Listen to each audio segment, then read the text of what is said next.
Okay, for our second lesson this week in Genesis, we'll be in chapter 29. I hope you've been able to listen to the prior episodes, particularly with Jacob and Isaac. One chapter builds on the next, and so this is just a running story. It gets better as we go. But we're going to be looking at chapter 29. Jacob and Laban could have been sowing and reaping, could have been believing our lying eyes. There's so many things we could have titled this, but here we go. Remember that Rebekah, Jacob's mother, was slyly trying to get her way with Isaac. She deceived her husband, had Jacob deceive her husband to get the blessing. Now Esau is going to kill Jacob, and Jacob's heading for the hills. Rebekah has told Isaac, we need to get Jacob out of town so he gets a wife from the right place, not Esau's about to kill him. And so this is where we are in this story. And Jacob leaves for the land of his forefathers looking for a wife. He's going to end up with four of them, and they're all going to be living in the same house. So what could possibly go wrong? So in Genesis 29, the first verse, so Jacob went on his journey from Bethel to another 450 miles roughly, and he came to the land of the people of the northeast, wherever that actually is, I think Syria. And he looked and saw a well in the field, and behold, there were three flocks of sheep lying by it. For out of that well they watered the flocks, and a large stone was on the well's mouth. Now all the flocks would be gathered there, and they would roll the stone from the well's mouth, watering the sheep, and then put the stone back in its place on the well's mouth.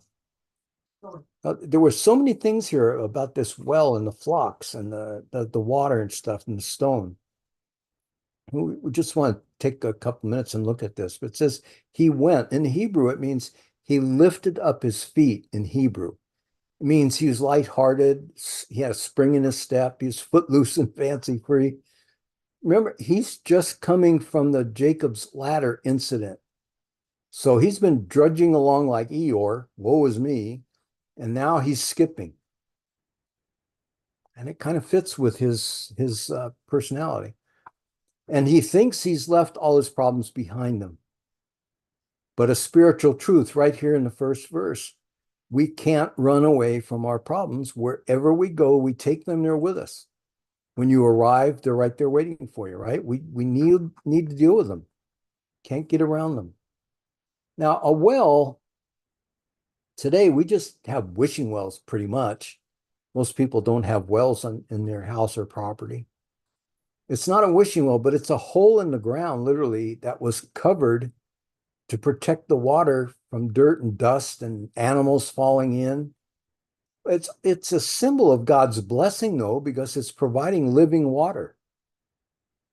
It says he was guided, just like the Lord led the servant to find Rebekah at the family's well a couple of chapters back. So too, he's leading Jacob to a well of his own family, hundreds of miles away from home. And what are the odds of him walking directly to Laban's well, right? It's divine guidance, God's positioning system, GPS. So an observation here is how often has the Lord guided us and we didn't recognize it? Maybe to particular people or our friends, our job, helping hands, situations, circumstances. If he reminds you of one of them, be sure to thank him for it because he used it in your life for a purpose. So what does all this mean spiritually with this well? I've really been trying to dig into this and pray about this. There's some things that jump out. One, the well provides living water to the people and to the animals. And Jesus is the living water. Jesus is the rock or the stone or the cornerstone throughout the scriptures. And this would be rolled away so the living water became available to those who came to drink. The sheep are represented by three flocks that have access to it. And the only thing I can think of, we have Jews, we have Gentiles, and the church, three different groupings of people that are all welcome to come to the well and drink. So again, this could that they could receive the living water. So, and then the rock would protect the word, the water, living water, the washing of the water of the word from corruption and contamination. So I think there's a picture here for us. And I just feel like there's a lot more that I haven't uncovered. I'm going to keep praying about this. But a stone or a rock is clearly a symbol of Jesus, the Messiah. Remember when Moses struck the rock once and it provided living water out of the rock for the people of Israel when they were crying that they were dying of thirst? But then he struck the rock twice the next time, and it cost him the right to enter the promised land. Why? I mean, what seems so bad about that? Well, how many times did Jesus was struck and died? Once. He died once on the cross. So if we piece these things together, you think of Jesus as the cornerstone. There's so many connections in here. When you see the rock in scripture from the Old Testament forward, look for symbolism of how that passage is a picture of Jesus somehow. And there's definitely a gold nugget hidden here in this whole issue with the well and the sheep and the groups of people and so on and so forth, the rock over the well. I'm only seeing a glimpse of it. But I've thought of Jesus instructing Peter in John 21, what he said, feed my lambs, tend my sheep, feed my sheep. And I looked at over 20 different commentaries on this single chapter, and none of them mentioned this. So it's driving me crazy. And I'm just going to keep praying that the Lord reveals more of the truth, the spiritual truth that's behind this. And if I learn it, I'll share it with you guys. And if the Lord shows you something, let me know. Now he's heads east, or actually northeast to Haran. So far, I've read that Haran is in Syria. No, it's up in Turkey. No, it's really down in Lebanon. No, it's a little bit farther east in Iraq. So Haran is basically wherever you think it is. I'm kind of giving up trying to locate it. It doesn't change the story that we're reading. But one thing I do know is that Abraham was originally from the area around Babylon in Iraq. So it's not talking about the Babylon area. He then went to Haran, which was in Syria, with his father Terah, which is not east, it's northeast, almost directly above Israel, which that's what's confusing me. Because the passage says east, it's translated east. But then he obeyed God and he came down into what we know today as the promised land, Israel. And Laban is referred to as a Syrian. So I know there's too much information, but this is just where my mind goes when I can't figure these things out. Now in verse 4, and Jacob said to them, my brethren, where are you from? And they said, we're from Haran. And a light must have gone on. And then he said to them, do you know Laban, the grandson of Nahor? Now note, there were no city limit signs at this time. There's no street signs with an address on the back. I mean, God leads him directly to his extended family. God is still steering the car, and Jacob doesn't have a clue. He wanders upon a well, and the Lord brought him to the family well. In Psalm 32:8, another verse that I love, I will instruct you and teach you in the way you should go. I'll guide you with my eye. So he's got his eye on where we need to go. We just need to follow him. He knows where we're supposed to be going. Laban, he is an interesting character. And I don't know what caused me to see this, but it was interesting that his name spelled backward is Nabal, Nabal. He who was an evil, cruel, obstinate, stingy man married to Abigail, who went to King David and actually got her husband's life spared. And then the Lord took Nabal out of the game a week later, and Abigail became another wife to King David. So Laban is very similar to Nabal. So I don't know, that's just one of those things, but somehow the Lord just had me see that name backwards. And pointed it out to me. And then he said, we know him. Here comes the thunder. So he said to them, is he well? Interesting, he uses that word well. And they said, he is well. And look, here comes his daughter, Rachel, coming with the sheep. So Rachel is actually Rahal in Hebrew, but we always refer to her as Rachel because we know that name. It means a ewe or a female lamb, baby lamb. And I say female because actually back in the Old Testament days, there were only males and females. I know we're much more enlightened today, and we can actually pick and choose from hundreds of options, apparently. Back then, there were just two. And verse 7 says, then Jacob said to the shepherds, look, it's still high day. It's not time for the cattle to be gathered together. Water the sheep and go feed them. So he's a new kid on the block, a guy passing through town. He's saying, hey, why are you guys sitting around? Go water the sheep and feed them. Sound familiar? Didn't Jesus direct Peter to do the same thing? Feed my sheep, tend to the sheep. In Proverbs 27:23, it says, be diligent to know the state of your flocks and attend to your herds. And this one verse could be a whole teaching. The things and the people he's given us to be over and to manage, right? The resources he's given us to manage. He expects us to be faithful stewards. And it's kind of a picture here with Jacob. You guys, you need to be faithful. And 1 Corinthians 4:2, this is the future picture of the same thing we're seeing in the Old Testament. He's going to ask us to give an accounting of our stewardship at the judgment. So we're going to see this story playing out all through the Bible, all the way into the New Testament, where he tells us we need to be faithful stewards because he's going to show us where we were and where we weren't. And our rewards are going to depend on that. But maybe Jacob is just really trying to rush these guys off so he could spend more time with Rachel. I don't know. He's a conniver.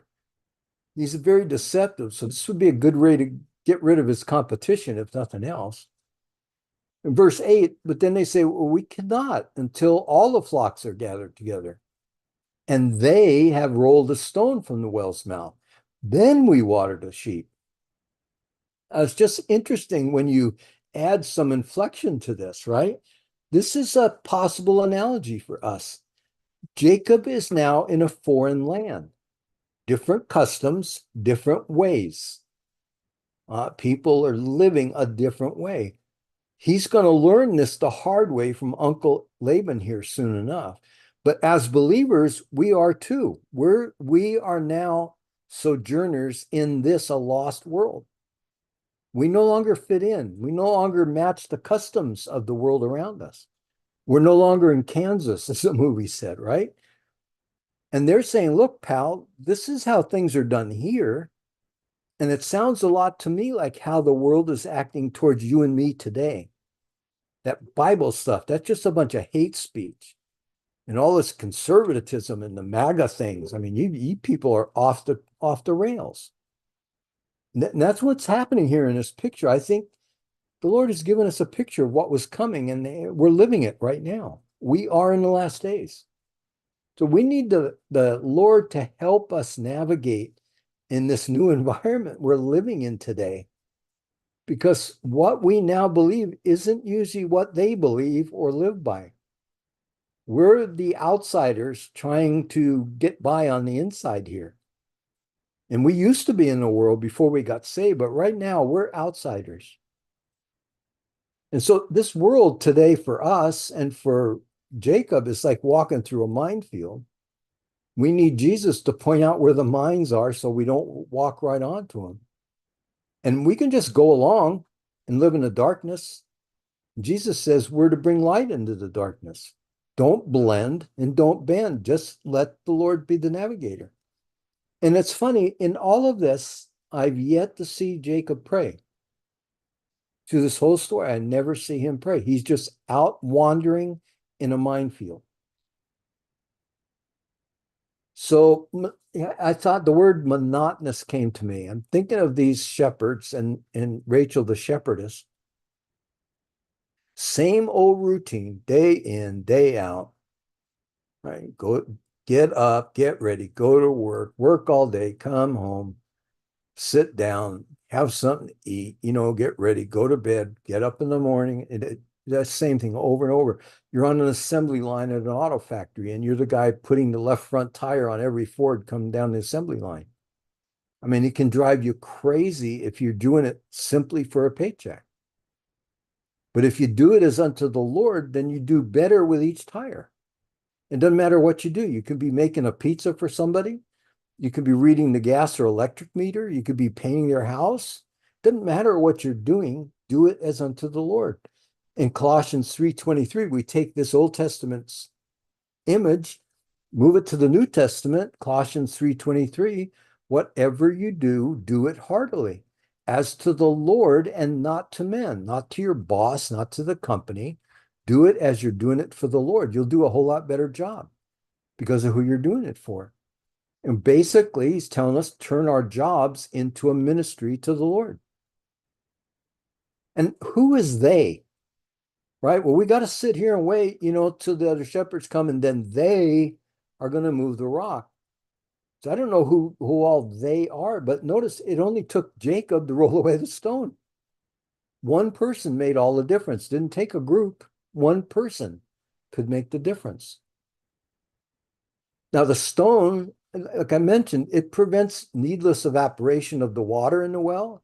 It prevents dust getting in the well, animals falling into it, bad people throwing dead animals in to ruin the well for you, like we read about in earlier chapters. So they would circle up the animals so they didn't have to expose the well any sooner than absolutely necessary to avoid all these problems. And then they'd roll the stone away. It all makes sense. And they're waiting here for Rachel's flocks to show up so that all hands are on deck, as an expression goes. So Jacob, who is going to become Israel, who is going to carry out the Abrahamic covenant. And what does the covenant say? To those that bless you, they'll be blessed. To those that are cursed, they'll be cursed. You're to be a blessing to all nations. What's Jacob doing? Not even knowing it, right? Prophetically, he's blessing these people by rolling away the stone for them. So is Jacob a Superman? Or maybe these guys were just Pee Wee Hermans or girly men? I don't know. And this, I'm thinking back to Joshua and the altar I talked about earlier. And I don't want to ruffle feathers here, but the Lord told us to feed the sheep, you and me. Parents, we're to teach and train our children in God's ways. Why are we entrusting them to this crazy school system? And why are we counting on youth group pastors and the pastors of the churches? Most of them have gone woke, right? God says it's our personal responsibility in his eyes to be the ones that teach our children and our grandchildren. The church leaders, if they do their job, are here to teach you and me how to do the work of the ministry. We don't pay them to do the ministry. They're paid to do a job, and their job is to teach us how to do ministry. So how are we doing with our assignment, right? Jesus is going to ask us that question at the Bema Seat judgment, and we better have a good answer. Our rewards are going to depend on it. And here we see Jacob was incentivized, right? We should be too. There's a lot at stake. So verse 9, now while he was still speaking with them, Rachel came with her father's sheep, for she was a shepherdess. And it came to pass when Jacob saw Rachel, the daughter of Laban. Now I want you to notice this, his mother's brother. Laban is Jacob's mother, Rachel's mother. Or, Rebecca's brother. So Laban is his mother's brother. And the sheep of Laban, his mother's brother. That's twice. And Jacob went near and he rolled a stone from the well's mouth, probably flexing his muscles like Schwarzenegger, saying, I got this, guys. And then he watered the flock. He himself watered the flock of Laban, his mother's brother. Third time in 4 verses. Verse 11, then Jacob kissed Rachel, I guess his kissing cousin, and lifted up his voice and wept.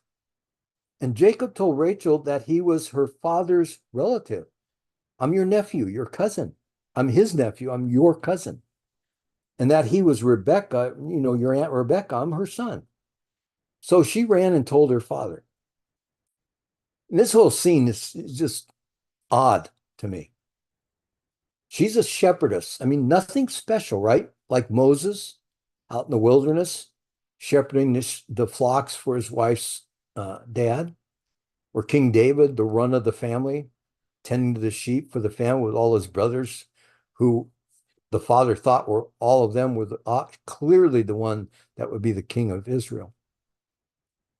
They're all tending sheep when the Lord calls them. I think there's a message there for us too. Who are the sheep? All the believers, the younger believers. We should be feeding them and tending to them and taking care of them. So they were nothing special until the Lord made them special. It's just like you and me. We're nothing special until the Lord makes us something special.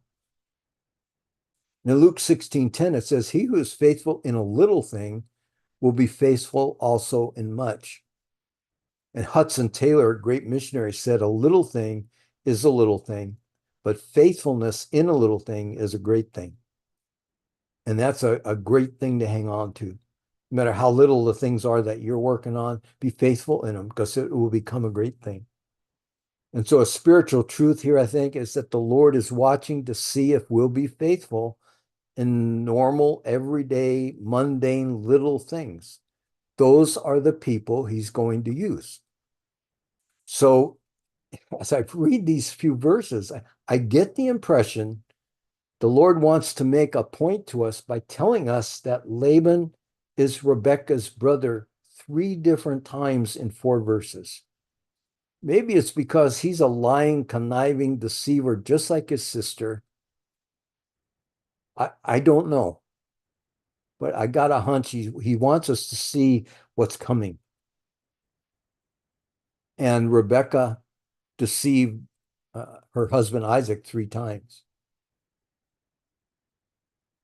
Now, second, Jacob kisses Rachel. I mean, this is his cousin. So I'm hoping it was on each cheek, of his cousin. Otherwise, this seems rather forward and awkward to me. And then he starts crying and weeping. I mean, the Martha Stewart side of him is showing. And Rachel is going through all this, and she got to, what is going on here? She would have known that Rebecca had married a very wealthy man. She knows Jacob's father is loaded. And so this kid is going to be loaded, right? He's going to be the holder of the birthright. So think about Rachel. She's got to be looking at this Jacob guy and say, who are you? And why are you watering my sheep?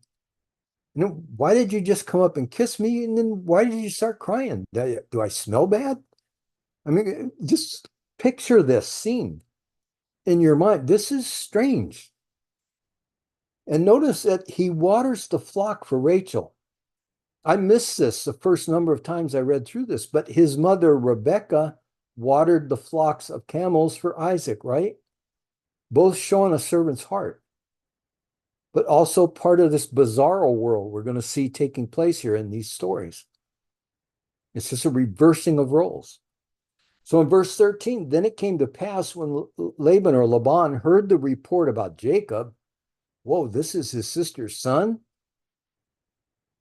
who's married to Isaac, who's bloody rich. And so he runs out to meet him, remember?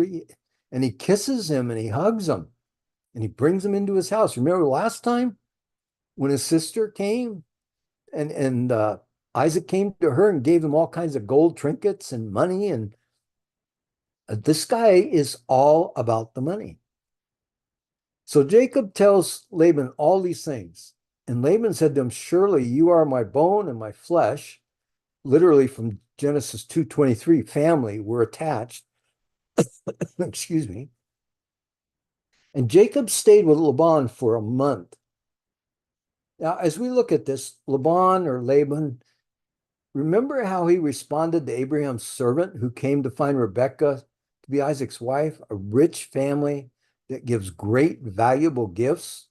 And when he dies off, this kid is going to be filthy rich. And this guy is greedy and deceitful. He wants the dowry. So he's already thinking ahead right here. This kid just showed up with a backpack. He's not bringing any gifts, but he owns it all back home. And we know how much there is back home, and he wants the dowry. And a dowry in those days was equivalent to alimony that was paid in advance in case there was a divorce. So it was to be held by the father for the potentially divorced daughter in the future, and he could make interest off the money when he invested it. So this guy is a shyster. Show me the money kind of person, right? Laban just hit the jackpot on the Wheel of Fortune. And as you read this story and these previous chapters, and I'm up in chapter 32 now in my studies, so I'm seeing this thing develop further, but Jacob could have looked in the mirror and he would probably seen Laban looking back at him. God is using Laban to show Jacob all of his shortcomings, right? It's called the sanctification process, where God starts to remove our character flaws. Best way to do it is to show them to us, and he uses other people to do that. And it's never pretty, and it's never easy. Now, it says he stayed for a month. The custom in that day was to stay for 3 days. After 3 days, you were expected to work as a requirement for being there for an extended period of time. Again, he's only got a backpack. So Laban's looking at this kid and he said, he doesn't have anything with him for the dowry. I can make him a servant. So Laban says to Jacob, because you're my relative, and I'm your uncle, nephew Jake, shouldn't you therefore serve me for nothing? I mean, look, I want to be good to you, take care of you. So tell me, what should your wages be? So Laban has 2 daughters, and he's looking to pawn them off. The name of the elder was Leah, and the name of the younger was Rachel. And this is important, verse 17. Leah's eyes were delicate, but Rachel was beautiful of form and appearance. Look at the contrast there. So he says wages. What are your wages? Wages. Laban's looking for a slave, a hired hand, a hired servant, if you will. He's going to make money off of this guy and get some free work in the process. He can work him now and get all that work for nothing, in the form of a dowry coming back to him, and then he can send him off with one of his daughters, and he'll reap the rewards of that from a wealthy family. So the wages are Laban basically setting a trap, his daughters. You want my daughter? Well, become my slave. And just why can't Jacob see this? I just can't help but notice this. Jacob is so used to deception to get the blessing and to make Esau his servant. And Laban is using the daughters to enslave Jacob. I mean, this is bizarro world. It's a landmine, a snare, a trap, whatever you want to call it. Jacob's walking right into it because he's spiritually blind. He can't see his own faults. If he could, he'd recognize them in Laban. And why has God brought Laban, the deceiver, into Jacob's life? So Jacob can see his own faults and deal with them. So here's a spiritual truth for us. We're told today that a genius is somebody who has an IQ of 165. And we're told that we only use about 5% of our brain power, our brain's potential. What do you suppose Satan's IQ is? Right, we are no match for his deception unless we're following the Lord. You and I are no match for Satan or his demons in our own strength. He has us outgunned. So we need the Holy Spirit to guide us and to help us to avoid the deception in this world. And the deception is growing by the day. Watch the news, get on social media, read a newspaper, a magazine, a news article, a social media post. Deception is everywhere. We're being lied to around the clock. It's hard to find anything that's truthful anymore. So here we have Jacob now. He's going to go from being a chef to a hired hand. And in Hosea, the prophet 12, verse 12, it says, Israel, which is Jacob, served for a wife, and for a wife he kept sheep. So we see this in the prophecies as well. Now, Leah, she has delicate eyes.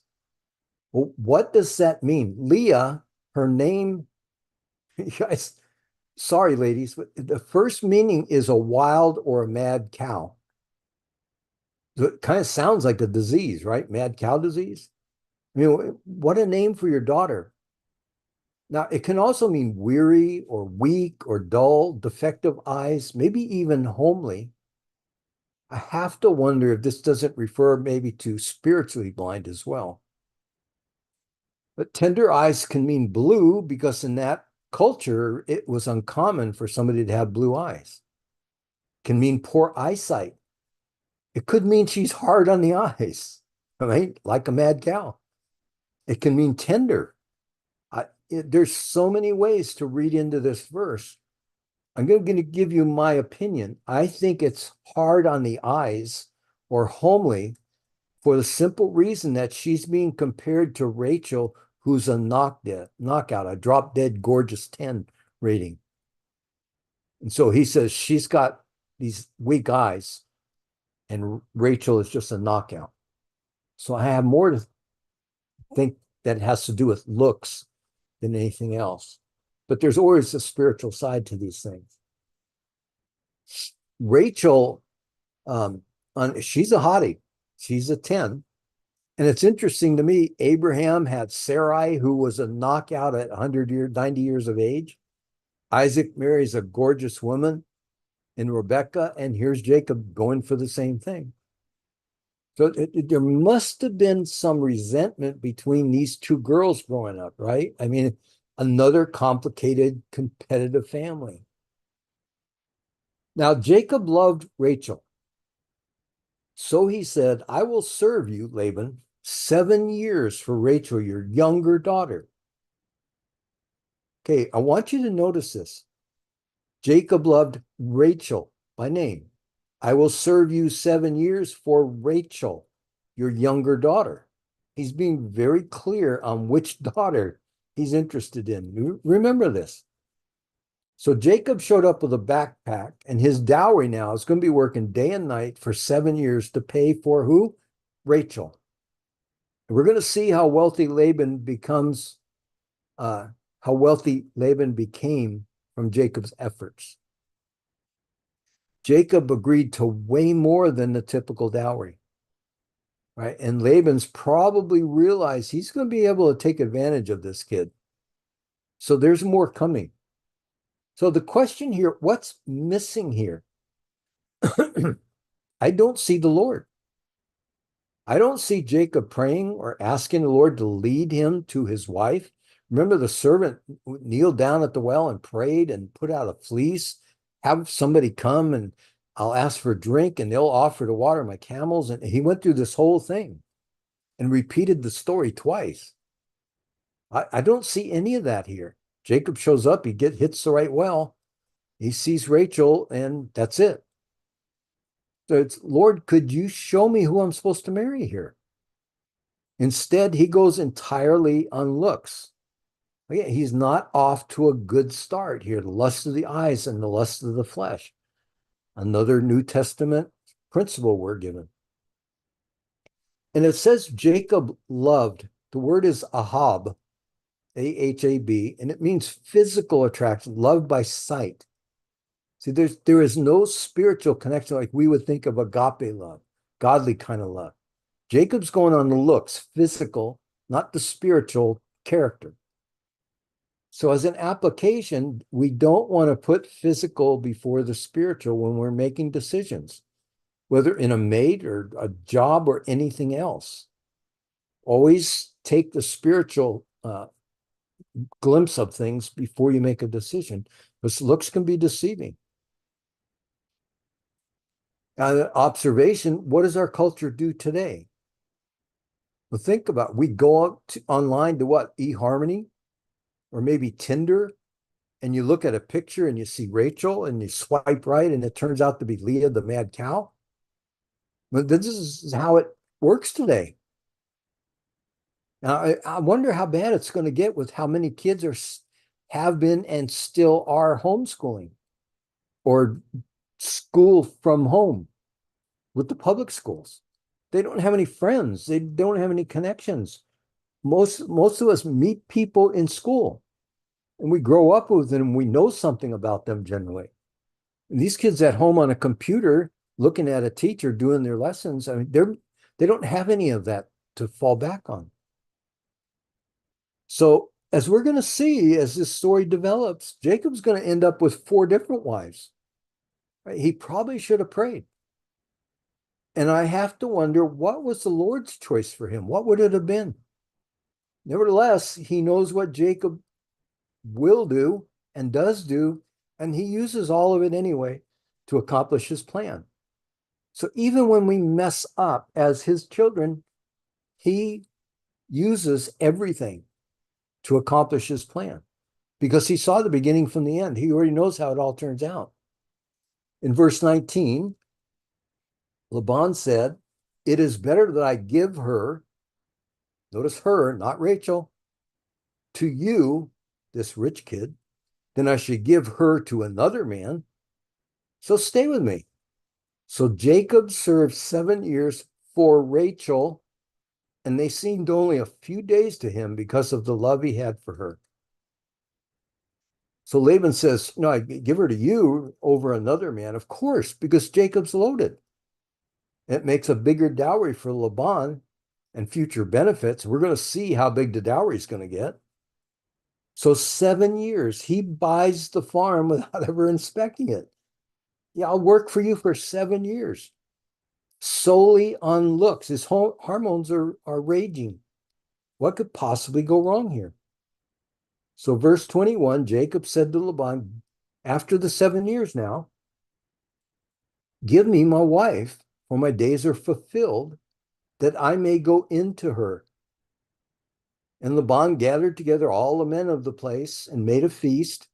Now it came to pass in the evening that he took Leah, his daughter, mad cow, and brought her to Jacob. And Jacob went into her, and Laban gave them his maid Zilpah, or to his daughter Leah, as a maid. And so it came to pass in the morning that, behold, it was Leah. And he said to Laban, Jacob says to Laban, "What is this you've done to me? Was it not for Rachel that I served you? I mean, haven't I been clear? Why then have you deceived me?" So as we read these few verses, give me my wife, for my days are fulfilled. Give me Rachel. I've worked 7 full years that I may go into her. In other words, pay up, show me the money, give me my paycheck, my wife, right? I kept my end of the bargain. And in my mind, I sort of think about a prisoner who just finished a 7-year prison term. And the warden says, "You're free to go. Grab your stuff and head for the gate and get out of here." And then you get to the gate and he says, "Oh, I'm kidding. I'm giving you 7 more years." You imagine how hard this had to be on Jacob. He just worked 7 years and he ended up with a mad cow. And that's kind of mean. I mean, she's still a woman and she's probably not that bad looking, hopefully. And then he says to her dad, "So I can go into her." Right? I cannot imagine having said that to my future father-in-law, Kathy's dad. I mean, that would just be off the charts. Anybody here, I mean, for the guys going to your wife now or who you're preparing to be married to and saying, "So I can go into her." I mean, that's not going to fly. So Laban took Leah, the old switcheroo, a deceiver just like sister Rebecca. I mean, Jacob is a minor leaguer compared to Laban, who's deceiving in the big leagues, right? Rebecca and Jacob just finished doing this to Isaac and Esau at home. And now Laban is doing this to Jacob and Rachel. So, another spiritual truth here, I believe that God allows us to go through these things that we've gone through in the past. It's like a mirror image. It's like the Lord is saying, I want you to look in the mirror here and see how bad that behavior hurt others so you never do it again. Now we get to Zilpah. Her name means a trickle or a fragrant dropping, like myrrh, a nearness, intimacy type of thing. And this practice comes from the Nuzi tablets. I've mentioned them before. We're going to see them come up again. But these were just the rules and regulations the people lived by at that time. And so you would just give one of your maids, if you were wealthy enough to have maids, to your daughter when she got married to help take care of the daughter. So Jacob's saying, what have you done to me? Was it not for Rachel I served you? Why have you deceived me? That word deceived in the Hebrew is rama. It means to beguile. It's putrid. It's corrupt. It's betrayal. It's the same word that was used to describe Satan's deception in the Old Testament. It's the same behavior that's approved in the Quran today to win over converts to Islam. You can lie, tell them whatever you need to tell them to get them to convert to Islam. And if that doesn't work, if you make an agreement with them, you sign a covenant, like between Israel and the Arabs now. If you sign a covenant, they'll sign it, say, yeah, we agree, and then they'll break it. They don't have to keep it. If you don't convert to Islam, they have the go ahead in the Quran to kill you. It's that simple. So if you've got kids, grandkids asking you questions about what's going on here with this whole Palestinian thing and with Islam and stuff, we need to understand what Islam is all about and be able to explain it to them. So he says, hey, Jake, you brokered a deal with the devil. I got you. So Leah, you wonder how in the world can this happen? I mean, but Leah is covered in a veil. If you ever see pictures of a bride, they're covered. Their whole head and body is covered. And so they walk with the husband into the bridal chamber, pitch dark, and they go into the bridal chamber and they consummate the wedding. They don't see each other's. She might have been whispering, so he couldn't tell her voice. I don't know. But what do we know scripturally, spiritually? That Satan does his best work where? In the darkness. And Jacob was drinking wine and eating full of spirits at the dinner. Well, why did they call liquor spirits? Right? So he's in the dark, he's getting loaded on spirits, and he goes into the wedding chamber with the wrong one. And he's been waiting for this night for 7 years, working hard. But isn't this what Jacob just did to his father? Wasn't his father in the darkness by his blindness? Didn't Jacob bring him food and wine? Right? Jacob, he never saw this coming, just like his dad didn't see it coming. And he had done the same thing to his dad. This is a mirror image. It's a picture of sowing and reaping in the New Testament. And you wonder, how did he miss this? It's because he's spiritually blind to his own sinfulness. So think about those connections, the veil on Leah. What did Jacob do? He disguised himself before Isaac with the hairy arms and the hairy neck and the smelly clothes. It's in the darkness, right? Isaac was blind. The wine and the stew, and here you have the wine and the food, right? Before the blessing is received. And Jacob what happens? He switches the youngest for the oldest with his brother Esau. What does Laban do? He swaps the oldest for the youngest. Isaac thought Jacob was Esau. Jacob thinks Leah is Rachel. Jacob pretended to be the older. Leah pretends to be the younger. I mean, the Lord has to be smiling down on this whole thing as it's happening. He's just saying, boy, I pulled this one off. When Galatians 6:7, don't be deceived. God is not mocked. Whatever you sow, you will reap. So Jacob planted the seed of deception, and he's getting a whole crop of it back. Payback's a bummer. It just reminded me of Seinfeld with the bizarro world. Everything is just in reverse here. He's getting everything he did thrown back at him in reverse. And this is what we call poetic justice. I mean, he had this coming to him. So it brings up another spiritual law or spiritual truth. If we lie, people are going to lie to us. If we cheat, then we're going to get cheated. If we are thieves, people steal from us. If we gossip, people are going to gossip about us. We get to choose how we're going to be treated by other people. And we can't do something and not get the same thing back. It's a scriptural principle. It happens. You can't stop it. And he loves us too much to let us get away with this stuff. And we can read this in Galatians 6:7 or Job 4:8 or Luke 6:38 and many other places.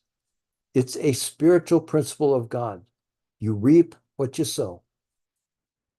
So can you imagine waking up in the morning, rolling over, and seeing someone other than the one you thought you had married? Right? I mean, it's got to be mind-blowing. But what do we know in Scripture? Daylight exposes deception and darkness. John 3:19 and 20. God wants us to come into the light. If Jacob was walking into the light, he'd have never walked into this situation. So how does Jacob feel? He never saw it coming. How does Leah feel? Well, I can imagine seeing Jacob's face in the morning. She realized what a mistake she'd made. And how does Rachel feel? She has to be betrayed by her dad, by her sister, maybe even Jacob if he was in on this thing. I mean, we don't know because we don't get a picture of her here in this part of the story. So the question that came to my mind as I was reading this, wouldn't Rachel have been at the wedding? So Jacob would have seen her there? And if Laban kept Rachel away from the wedding so he could hide Leah, then if it was actually Rachel wearing the veil, wouldn't her older sister Leah have been at the wedding? I mean, again, Jacob should have seen this, unless he was doing some heavy drinking before he even saw the bride in the veil and noticed that the other sister wasn't there. I've got to conclude that Rachel was kept in the dark somehow and that Leah went along with this deceptive scheme. I mean, that's, again, it's opinion. I just believe as I'm reading into the future chapters that that's what has happened here. So we see this spiritual law of sowing and reaping in full display. Jacob went along with Rebekah to deceive his brother and his father. He put on a disguise to deceive, and now it's coming back like a boomerang, right? What goes around comes around. Jacob exchanged the younger for the older, Esau. Laban exchanges the older for the younger. Jacob deceived the firstborn. Now the firstborn is deceiving him, right? Turnabout's fair play, as we used to say. The Lord is taking Jacob to the school of hard knocks, and Jacob's going to end up spending 20 years before he learns the lesson finally. So I was reminded of these verses, Proverbs 28:10. He who leads the upright along an evil path will fall into his own trap. That's what's happening here. In Galatians 6:7, do not be deceived. God is not mocked, for whatever you sow, you will also reap. So an application is that God has put this principle into place, and we need to understand that it works whether we believe it or not. It doesn't matter. It's going to happen. We can't change it. It's a spiritual reality. It's like gravity. You don't have to believe it. You don't even have to know about it. Step off the top of a building, you're going to crash on the sidewalk. It's a spiritual law. So we don't think or say or do anything that you wouldn't want to come back on you. That's the way we need to go through life from this moment on. If we haven't been already, you've got to be careful. What you think, what you say, and what you do is going to come back at you. So questions here with Leah. Why did she go along with this? Was she in full agreement with this whole deception thing? Did she actually fall in love with Jacob while he'd been there for the 7 years? Was she willing to take possibly her only chance of ever getting married? I don't know. Maybe did she want to steal him away from her beautiful sister that she's been competing with her whole life? I mean, I don't know, but you just sense a rivalry here between the two sisters, like there was between Esau and Jacob. And might it have turned out differently if Jacob had prayed for God's leading? I don't know. I have a hunch it would have, because this is not the way God would have had it play out. And I was reminded of Mark Twain read once, he said, keep your eyes wide open before marriage and half shut afterwards. And that kind of deals with this passage perfectly. So here's a possible prophetic clue to leading to future chapters. We're going to see that 8 of the 12 tribes of Israel came through Leah and her servant. 8 of 12, that's 3/4 or 2/3. Only 4 will come through Rachel and her servant. So in Revelations, what did we find? 2/3 of Israel dies, and only 1/3 of it is saved. Again, another coincidence? Just, these things just happen to fall into place? Or is God giving us a picture right here of what's going to happen to Israel in the tribulation?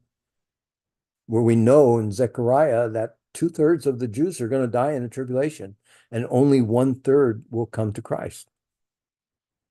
Just another interesting thing here to see. In verse 26, Laban says, well, what have you done to me? And why have you done this and deceived me? And he said, this must not be done in our country, to give the younger before the firstborn. Just fulfill her, Leah's week, and we will give you this one, Rachel, also for the service which you will serve me with for another 7 years. So he said, it's our custom. It's got to be in that deep Middle Eastern accent, right? Like tradition, Fiddler on the Roof. I'm not so sure it was a custom, but apparently it was accepted, and God allows it, but I'm sure Laban is going to pay for this later. So Laban dumps off Leah, the ugly duckling, the wild cow, whatever it is, and it would probably be his only opportunity. If there really is a looks issue here, he may have never been able to get her married off. He had to take care of her the rest of his life. Maybe this is what's behind the trickery he's doing. I don't know. Maybe he doesn't want to be stuck with the daughter for a lifetime. So he takes advantage of a situation. And as ugly and deceitful and despicable as this is, remember, God is still in control. And there's still time for Jacob's lessons to begin. And we see 1 Samuel 24:13, wickedness proceeds from the wicked. What do you expect? If you plant wicked, you get wickedness. Sowing and reaping. It works. So Laban says, fulfill her week. There's a couple of opinions on this. I'll give them to you and tell you where I think it comes out. Option 1 is that go forward with your honeymoon, and then we'll do it again for Rachel. And others say it refers to you need to work this out, this new 7-year commitment, and then you can have Rachel. I mean, really, it could be either one. Based on verse 28, it looks to me like you're going to have to work 7 years. But then when we get to verse 30, it seems to me he's saying, fulfill the honeymoon with Leah, and then I'll give you Rachel, and then you'll work the 7 years to pay it off.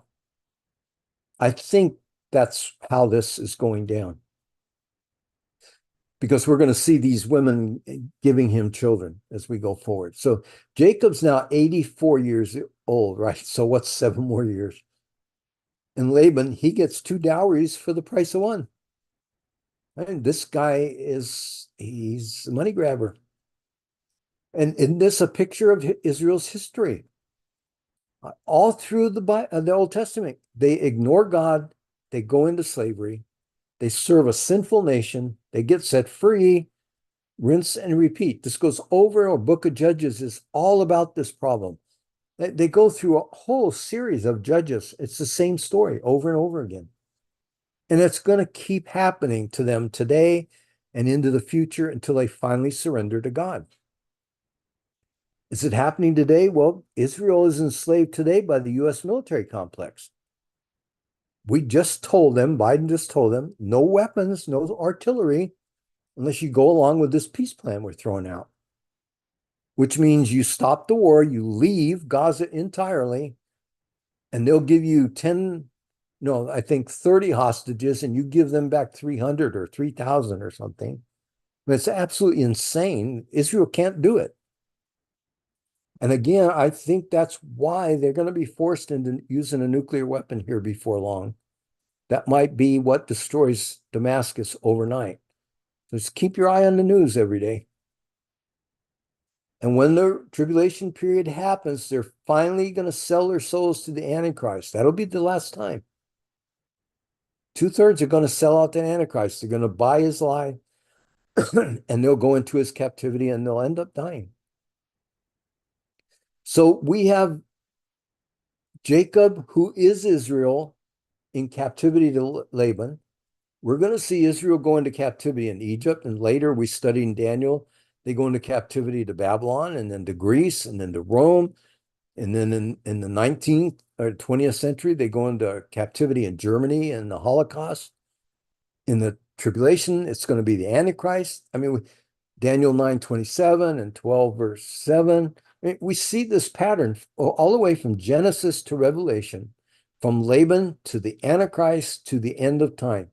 Spiritual blindness for the people of Israel and for unbelievers. We can fall into the same trap. If we're walking with Jesus, let the Holy Spirit lead. Now, otherwise, we're going to keep pulling Satan's finger and walk away smelling. So God fixed this in Leviticus 18:18 when the law came about. He said, neither shall you take a wife of her sister. And then in the New Testament, he adds to it and he says, nevertheless, to avoid fornication, let every man have his own wife. Let every woman have her own husband. I love that. A wife and a husband, his and her. There's that two gender thing again. It's even in the New Testament. So a spiritual truth here is a picture of the law. In the Old Testament, it's a law, and in the New Testament, it's grace. This is how you need to live. If you don't, it's going to become a big problem. In verse 28, then Jacob did so. I think this means fulfilled the honeymoon. He fulfilled her week, Leah's week. Then he worked 7 more years. And in agreeing to do so, Laban, he gave his daughter Rachel as a wife also. So Laban gave his maid Bilhah to his daughter Rachel as a maid. Then Jacob also went into Rachel. So all of this seems to be happening here at the end of this first week of honeymoon. And he also loved, the word really means really prefers Rachel more than or over Leah. And he served with Laban still for another 7 years. And this is going to be developed over the next few chapters. So as an explanation here, Jesus said to love him and to hate family. And so many people have problems with that verse in the New Testament. Leave father and mother and sister and brother and sons and daughters and so on and so forth. What it means is to give Jesus priority. Doesn't mean to hate your family or your friends or your neighbors. It just means Jesus needs to be our priority. And so a question here, shouldn't Laban have explained the custom before the first agreement? I mean, obviously he should have. But of course, he's a lying, deceiving person. He had a plan. He had a fish on the hook. There's no way Jacob was going to get off his hook. And that's what deception is. In Greek, the same word for deception is used for fish bait. So we have this same picture feeding through from Old to New Testament. And then what would you have done if you were put in that position? Right? I would have grabbed Rachel and skipped town. But maybe Jacob thought, maybe he's coming to recognize these things. I deserve that. I had that coming. Maybe he's making a connection. I hope so, but he's got some growing to do here. So honestly, I think Laban may have been a dead man if he had done that to me before I was saved, or to a lot of you. Today, I have no idea what would happen.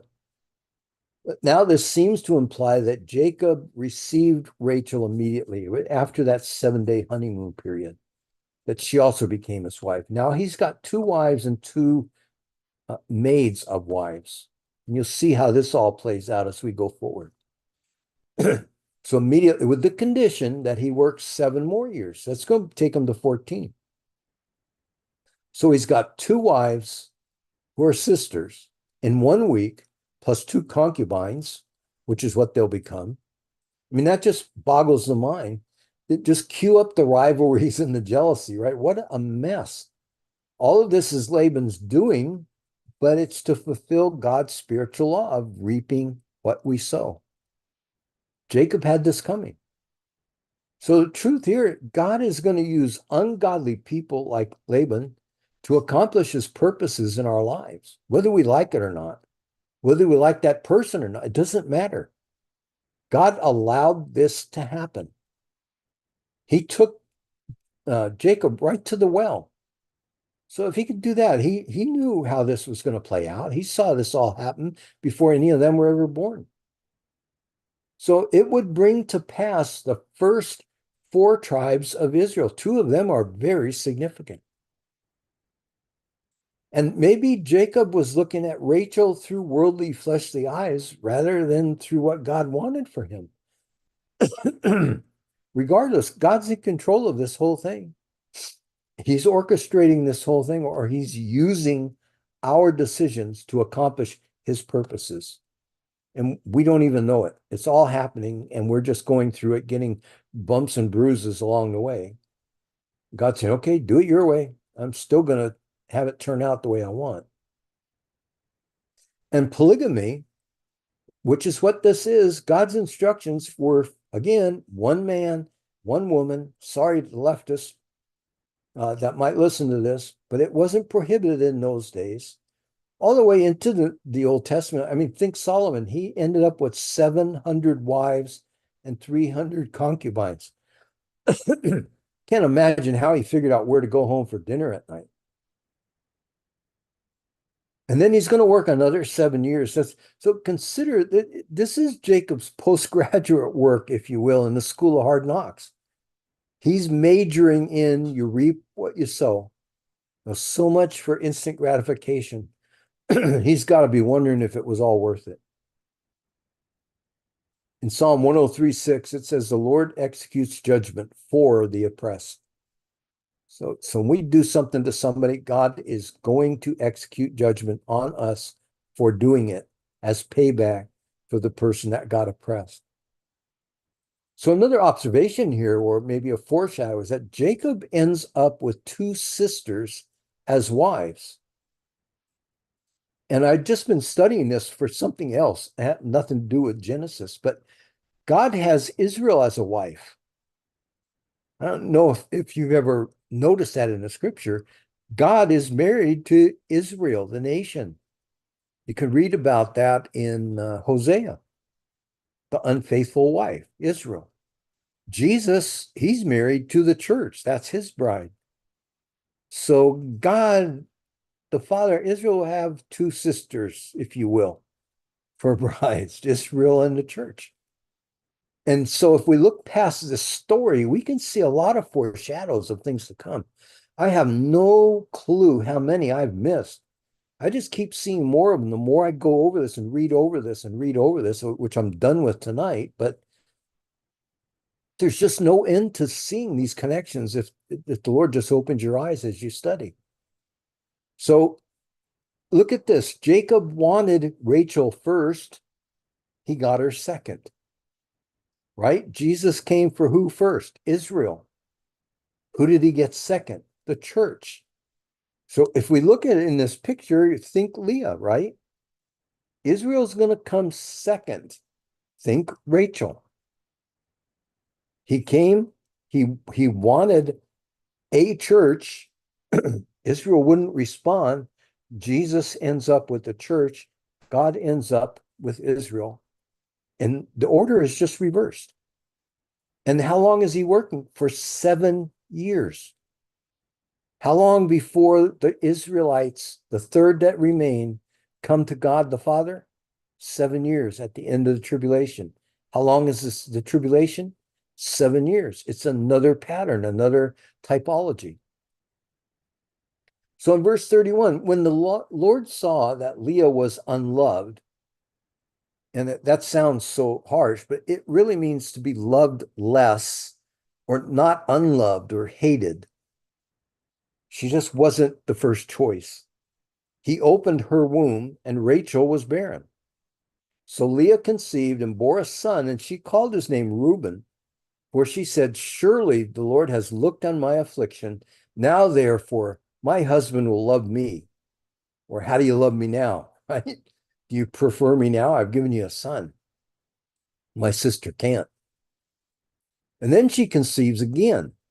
So it doesn't seem like Jacob's having a problem spending time with Leah.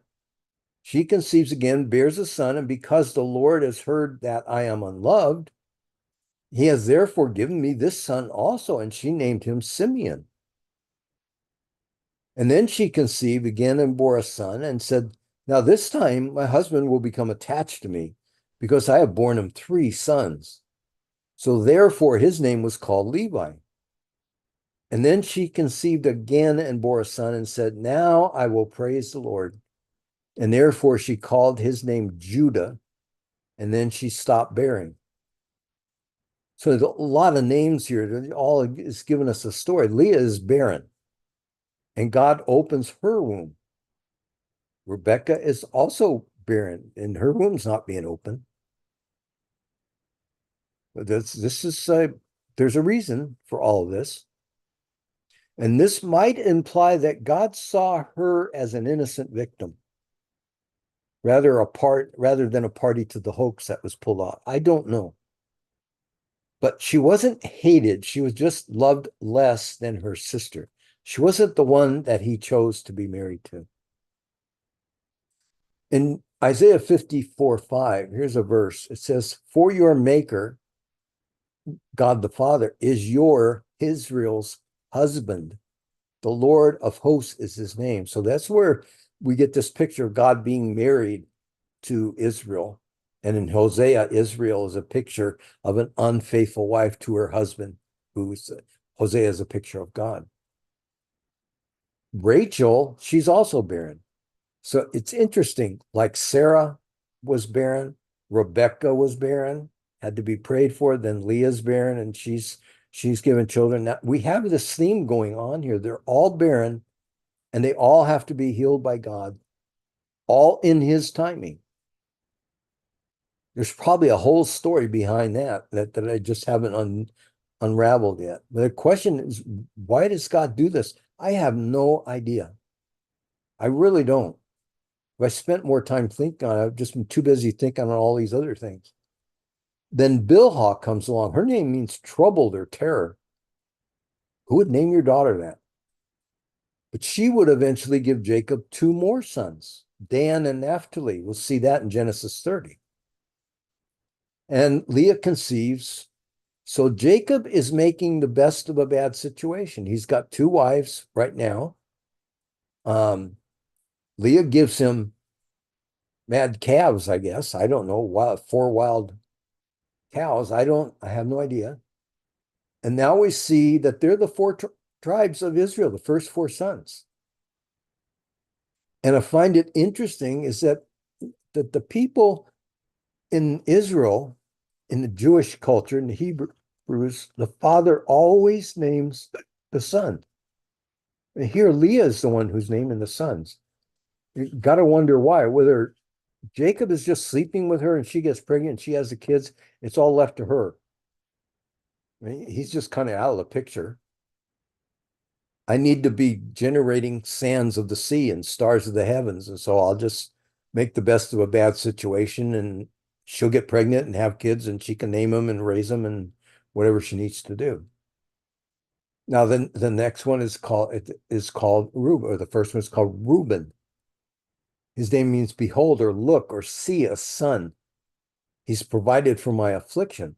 So maybe Jacob's going to love me now that I brought him a son. That's pathetic, but that's what she's saying. And also, as the firstborn, he's going to be entitled to the birthright. So we need to keep this in mind. This is going to play out later in the chapters. But as a spiritual truth, our value doesn't come from what someone else thinks about us. Our value only comes from God himself. She's all concerned about what Jacob's going to think about her because she's given him kids. And her value comes from God, not from Jacob. Well, then the second son is Simeon, whose name means hearing with acceptance. So she's basically saying, God has heard me, that knows that I'm loved less. And so let everyone know that God has heard me. That's what the kid's name means. God heard me, that I was not being treated right. So Jacob is having zug with her, but still not loving or preferring her over Rachel. Then we get Levi. Levi means joined or attached to. And Jacob will love me now because I've given him 3 sons. He will join with me. The name is joined or attached to. So from him would not only come the priestly family of Israel, but some really nice Levi genes, said tongue in cheek. Isn't it interesting? She doesn't get what she wants, so she keeps doing the same thing over and over. I think that's what they say is the definition of insanity. Do the same thing over and over again, expecting to get a different result. If it doesn't work, it doesn't work. Try something else. If your way isn't working, maybe ask the Lord what you should be doing. What a novel approach that would be. And then Judah comes along, the 4th son. His name means praised or celebrated. So praise the Lord. I've got 4 sons.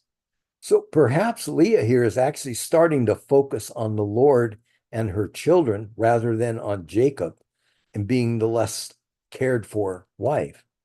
Maybe her focus now is shifting onto Judah and her children. Maybe she came to the conclusion she's never going to love me more than Rachel, but the Lord does. And so her focus is changing. And all of her sons are named after her desires to be the one that Jacob loves and accepts. So again, when you look at this, it's a contest. She's competing with her sister. So I've given them 4 sons now. And my sister, she may be good looking, but she can't even deliver them a kid. So what do we have? The 2 most dominant tribes in Israel come through Leah. Right? Levi, the priestly tribe, and Judah is the royal tribe, the royal family that the Messiah will come through. And the chapter ends with the Lord being praised. So she stopped bearing.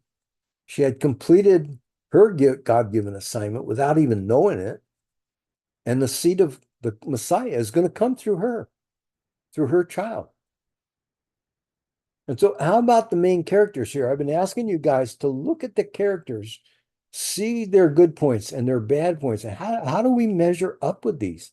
Well, if we look at these, Jacob, on the negative side, he's acting fleshly. He goes for the looks first. That's not the way we should be looking. We're not in the flesh, but in the spirit. On a positive side, he's working hard and he's keeping his word. He could have just taken Rebecca and left town, made a bad situation even worse. Laban, I only got one negative. all he does is lies and cheats and steals and deceives. I don't see anything positive about this guy. But we don't want to be like Laban. Leah, on the negative side, I think she was involved on the deception. So if she was, that's a characteristic we don't want to have. We don't want to be deceivers. We don't want to be the people throwing out the fish bait to reel people in and trap them, and they get something they weren't expecting. On the positive side, it appears after Judah is born that she's beginning to turn her focus onto the Lord. I have to question that when we get a couple of chapters down the road. And then Rachel, we really don't see her character in this chapter. All we see is she's totally confused by Jacob. She doesn't know who this guy is, why he's, watering her sheep, and then why is he kissing her, and then why does he run away crying after he kisses her? I mean, this guy is strange. And he just works for her dad, tending the sheep. And apparently he wants to marry me. I would guess they're courting, if nothing else, in that culture for those first 7 years, getting ready for the marriage. That's why I don't think Rachel could have been around town when the marriage took place, because she'd have been there going, what in the heck is going on here, Dad? Right? So I can see myself both positive and negative in these first three before I got saved, for sure. And I've come away since then, and he's still not finished with me. So the final question is, where is our Bethel? That place where God is surely in this place. And not talking about Caso Taco, right? Could be barren place, some God-forsaken place. You're in a wheelchair, you're working a lousy job, you got a crummy relationship. I mean, we all have one or have had one. It's a place where God turned it all around. You run into these things, you hit the bottom, and he uses that to turn you around. He changes your identity, and you end up building an altar there that you haven't already had to help you remember that God turned it all around for you at that place. He comes to us in the storms of life. It's like people, they'll go out and find an old beat up 57 Chevy, which I love. I got to drive one for quite a few years when I was younger. And they restore it to its full glory in a restoration, right? Jesus is doing the same for us. He excels in the restoration process. You can take an old 57 Chevy, it's all beat up and rusted out, and restore it and sell it for hundreds of thousands of dollars today. Well, that's the kind of worth that's associated with us now that we're saved. And the last point here is, know how that there are some people like Laban that you can't stand to be around. We've all got them. We've all had them.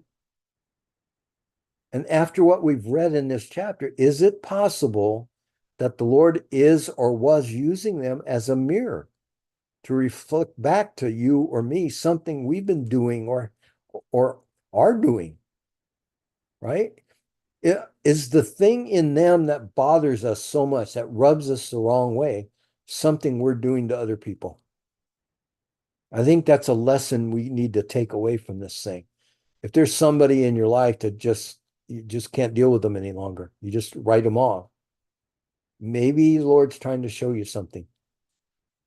So if so, pray, ask the Lord, why they grate on you so bad? Why they grate on me? And maybe he's trying to open our eyes to something he wants us to come to grips with.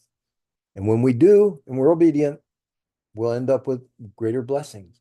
So Lord, that's it for this week. It's been a lot to digest in these two chapters, but they're just full of spiritual truths and observations and lessons for us, prophetic things and foreshadowing of things to come. There is so many nuggets in these chapters. And I just pray you keep helping us discover them as we go through this. Please speak to each one of us here in the coming days so we can all become as you created us to be. So that is it for this week, lessons 28 and 29. Pray that you guys have a great week, and hopefully we'll